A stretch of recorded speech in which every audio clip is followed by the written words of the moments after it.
Hey guys, how's it going? Ari here. Just kind of wanted to go kind of finish up the employment process that you have to go through with Swift to get on your own, just to kind of give everybody a full guide in case they ever look up a video of mine and want the complete guide of what it takes from start to finish to get on the road by yourself. After the mentorship process, after your 200 hours and you've passed and your mentor has given you a passing grade and you've gone in, what they're going to do is they're going to send you to the nearest terminal or maybe even your home terminal, and they're going to ask that you take the upgrade test just to make sure that you've actually been paying attention during your mentorship process, so that you can actually get on your own with your own truck and get started making money. So what you have to do is once you go to a terminal, they're basically going to set you up with a time. You'll go up to somebody who's in that department, with the upgrade test. They'll give you a paper test. It's going to go over mostly trip planning. It's I can't remember how many questions it is. I think it's about 50 questions. It's basically your safety guidelines, your trip planning. They want to make sure that you know basic guidelines like your macros, how many hours a week you can drive, how many hours a day you can drive. Um, they're going to give you a deadline. They'll say if you are at this place and it's this time and you need to pick up this load at this time and you have so many hours left on your clock, can you make it to your destination, which is this place at this time? And they're basically going to ask you to see if you can plan your trip correctly. So that way you don't have any issues when you get on the road. You're not taking trips that you can't possibly make. Um, I believe the answer for that one was no. It's not possible to make that trip due to a certain technicality, but most of it's just your macros, which are on your guidebook. I think they're on your student driver handbook 56, 57, those pages. So if you look at those pages, they list all your macros, and you should already be going through this with your mentor during the mentorship phase. We on my mentorship, we kind of didn't go over it. He just showed me at the end of the day, okay, this is the macro you're going to send in right now. Just kind of getting used to the flow of that 1, 3, 5, 6, 9, and maybe 2 and 4 if you have a place with multiple stops. But we didn't really actually drill me and question me over those until about 2 days before I was done. So I was at like 180 something hours, and we were on our way to kind of get near some terminals, and we spent about those 2 days just going over things. Um, going over what to do if you get stuck on the side of the road because you have a flat, or what to do if you need to put on your chains, what to do if there's a weather situation that you can't possibly drive through, um, as well as my macros that I didn't know. Um, so you just kind of want to go over those things gradually throughout your mentorship process, especially a couple of days before you're done, just so that you don't get caught off guard with any of these macros on the test. Um, just basically, other than that, listen to all the basic safety guidelines. Um, what to do if there's an emergency stop. You always go straight ahead. You don't swerve the truck. Your following distance, you need to know how many seconds of following distance you need to have behind a vehicle at a certain speed. So you want to do like over 60 and under 60. I think what else was on the test?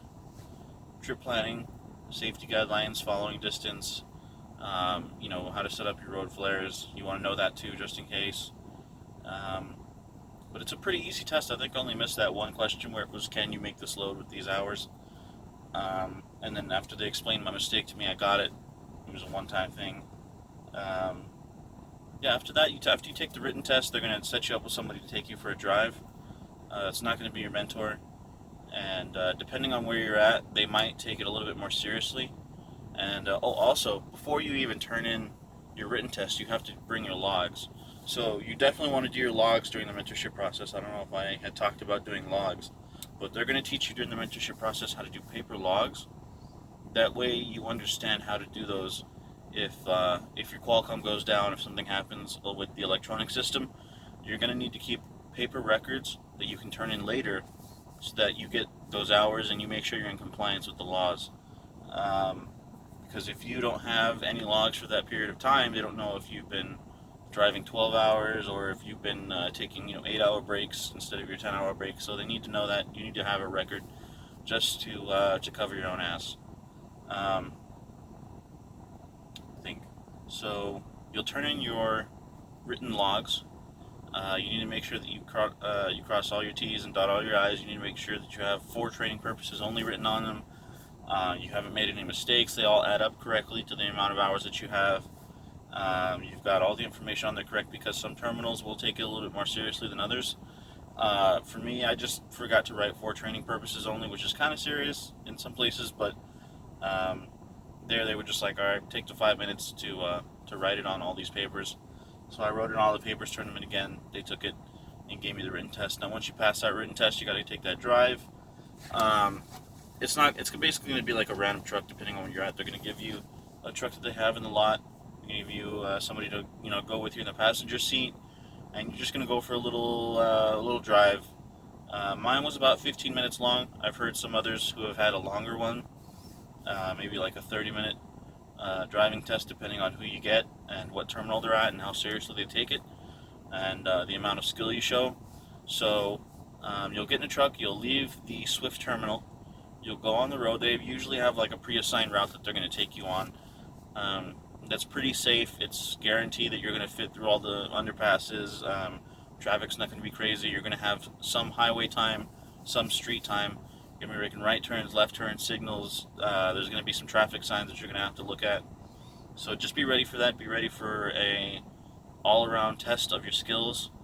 Try not to make any big mistakes. Don't hit any curbs. Don't get stuck in traffic. Don't make the wrong turn.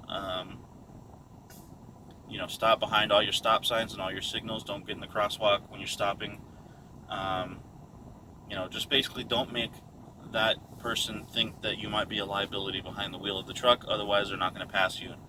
And again, with the commentary driving, like I described before, always do the commentary driving when you're on that. Just because even if they care about it, you'll pass. If they don't care about it, they'll at least see that you're trying.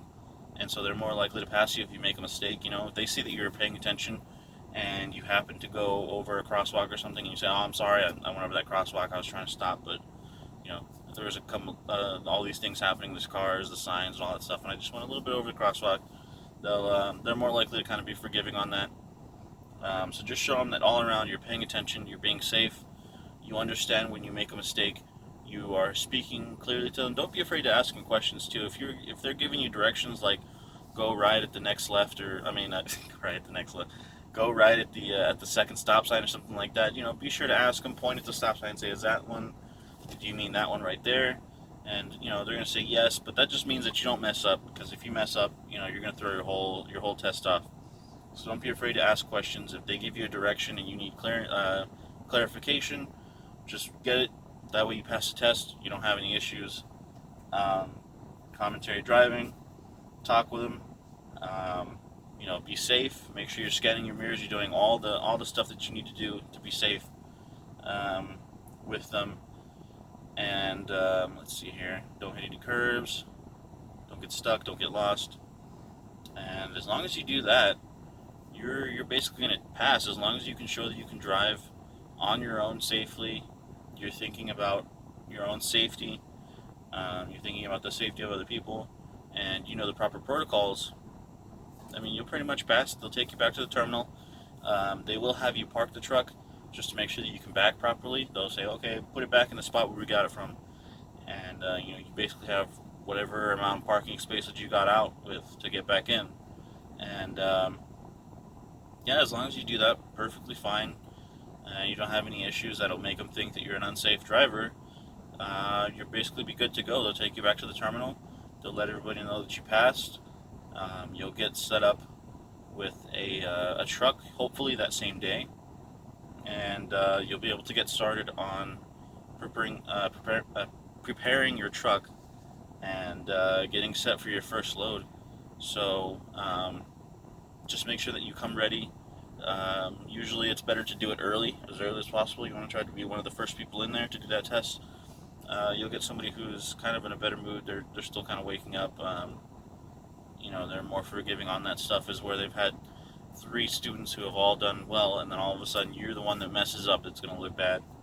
Um, so do it early, get it done, be safe, know your guidelines, commentary driving, um, show your skills, and you'll be in a truck of your own before you know it. So yeah, if you guys have any other questions about what the experience is like, just give me a comment. I'll reply to you as soon as I can. Okay. All right. Thanks.